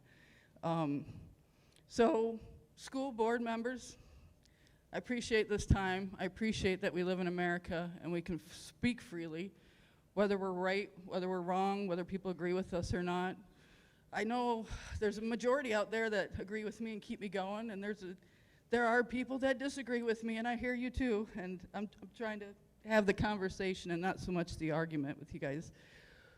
But school board, I ask you to make a censure movement. Public disapproval of Shelley is pretty obvious at this point. So if you would please, either at the conclusion of this meeting, I don't know how that goes forward, but reaffirm us as parents that this community values are maintained, and I appreciate you all speaking out. That really meant a lot that you guys all spoke out at the beginning of this meeting and stuff. Shelley, you can resign. I mean, you got a little bit of time left that you can save whatever face you think you got left and move and start somewhere else, maybe a more liberal area. But I always thought that Anthony Wayne was country folks, Christian values, farmers, and I appreciate the diversity that we have here too, because we can have Jewish neighbors and, you know, gay people and all that stuff. That's cool, you know, like I don't hate on anybody. Just don't push your values on me. So Shelley, you say that you double check stuff, but then you say that sun gets in your eyes and all this other stuff there, but I repeated. You also, just to let your school board know, this has gotten out, what was our, Derek Marin posted something, and so that's got some, apparently Shelley, you were a teacher at Delta Middle School, quote, this woman that posted comment, horrible, hateful individual. We don't want that we don't want that reputation here at Anthony Wayne. And your children are not your children. They're there as a future, like Colin said. I really fear for...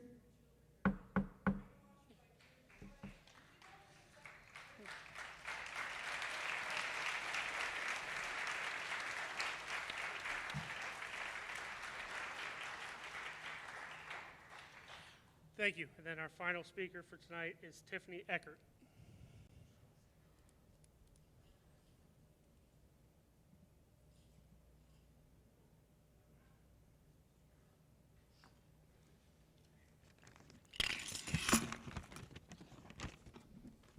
Hello, I'm Tiffany. I live on Dana Ray Drive, and I've lived in Waterville for over 20 years. 2 years ago, when there were open seats for our school board, I was initially running. I ultimately stepped out of the race due to the demands of graduate school and my desire to give the role, I wasn't able to give the role of school board the time it deserved. Initially, I publicly endorsed Shelley McKnight, and that was because I believed her background as an educator would translate into thoughtful service on behalf of all families.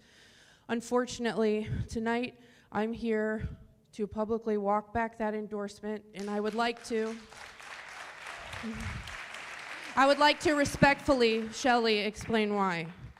Last week, events unfolded that I still struggle to make sense of on a very deeply personal level, because of what happened, generally speaking, but also because my heart breaks for Charlie's wife and children.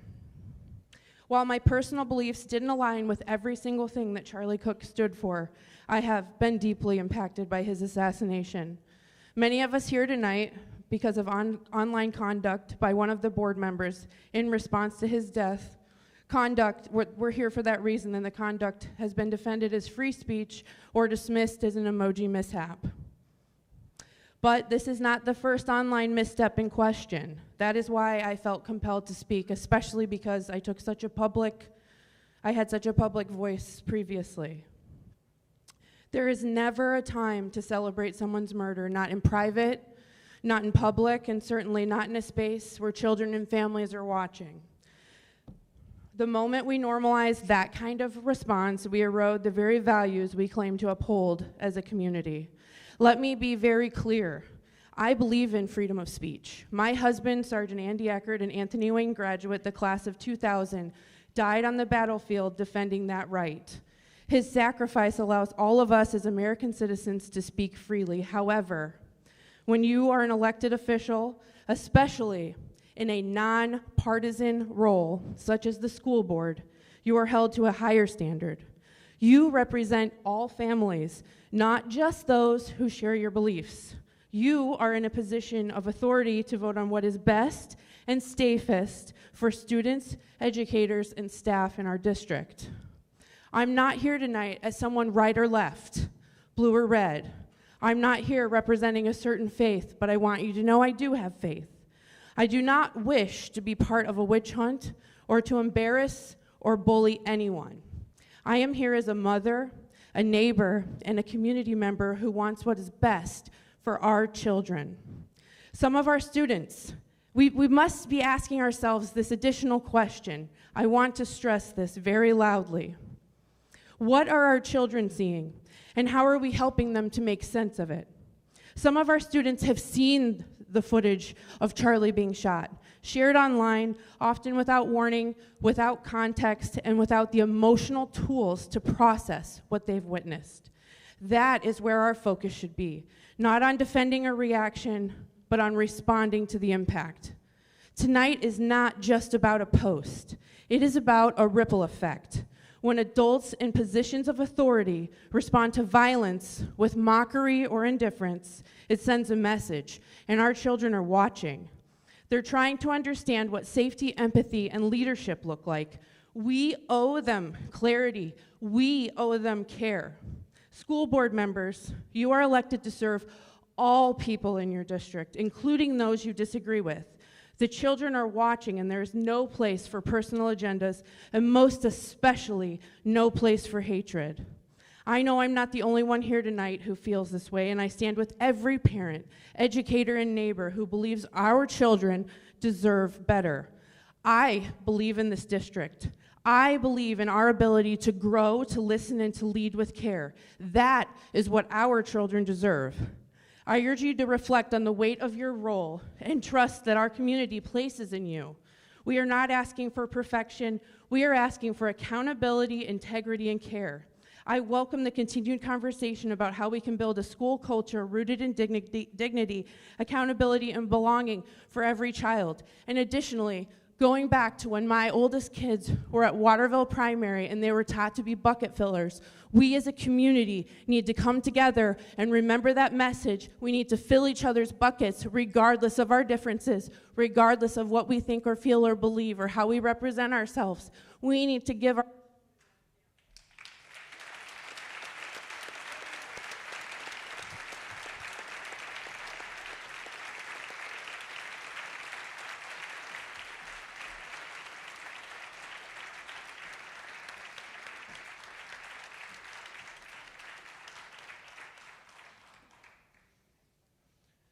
Thank you.